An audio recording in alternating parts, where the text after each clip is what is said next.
సైదాపూర్ మండలంలో శివరాంపల్లి గ్రామానికి చెందిన ఒక బాలిక ఇంటర్మీడియట్ ఫస్ట్ ఇయర్ చదువుతున్న అమ్మాయి. ఆగదే గ్రామానికి చెందిన ఒక వ్యక్తి పోలు అనిల్ అనే వ్యక్తితో ఆ వ్యక్తి ఆ అమ్మాయిని ప్రేమ దాంట్లో వ్యామోహంలో పడివేసి ఆ అమ్మాయిని ప్రేమిస్తున్నానని వెంటపడటం వల్ల మేబీ ఆ అమ్మాయి కూడా సపోర్ట్ చేసిందని తెలిసింది. ఆ సపోర్ట్ చేస్తూ వాళ్ళ ఫాదర్ మదర్కి ఒక 3 months నుంచి ఆ అమ్మాయితోటి చాటింగ్ చేస్తుంది అని తెలిసిన తర్వాత తండ్రి మందలించినా కూడా అమ్మాయి వినకపోవడంతో ఆ పిల్లవాడు ఆ రోజు సాయంత్రం వాళ్ళ ఇంటికి కూడా వచ్చి వెళ్ళినట్టు తెలిసింది. That is on 14th November.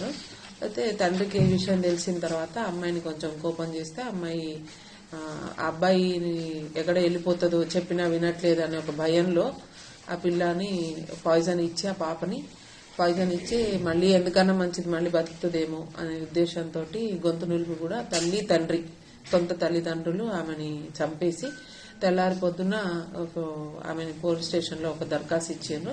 ఆమెకి కడుపు నొప్పి ఉంది, అందువలన చనిపోతుంది, ఆరోగ్యం మంచిగా లేక ఇబ్బంది పడతా చనిపోయింది పాయిజన్ తీసుకోనని కంప్లైంట్ చేయడం జరిగింది. కానీ కొంచెం మాకు సమాచారం అందింది ఆమె ఎట్లాంటి ఆరోగ్య పరిస్థితులు ఉన్నాయో ఒకసారి చెక్ చేసిన ఆ సిచ్యువేషన్ అంతా కూడా కొంచెం మాకు సస్పిషియస్ అనిపించి దాని మీద పూర్తి స్థాయి విచారణ చేసిన తర్వాత దానికి సపోర్టివ్ గా మాకు ఎఫ్ఎస్ఎల్ రిపోర్ట్ కూడా రావడం జరిగింది. ఇది గొంతు నులిమి చనిపోతే థైరాయిడ్ బోన్ అనేది ఫ్రాక్చర్ ఉంటుంది.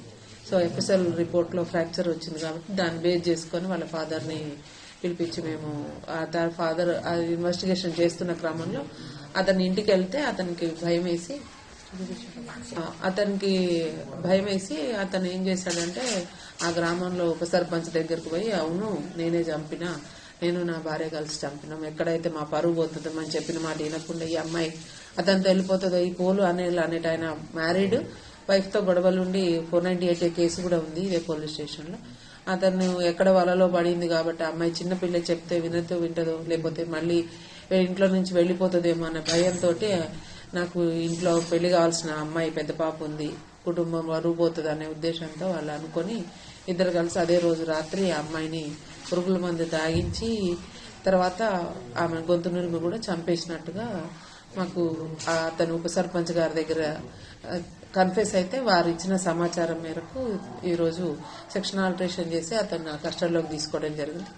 కస్టడీలో తీసుకున్న వెంటనే అతని భార్య ఇద్దరు కూడా వాళ్ళు చేసిన నేరాన్ని ఒప్పుకున్నారు. దాని మీద ఈరోజు అరెస్ట్ చూపించి మేము జ్యుడిషియల్ కస్టడీకి పంపుతాం.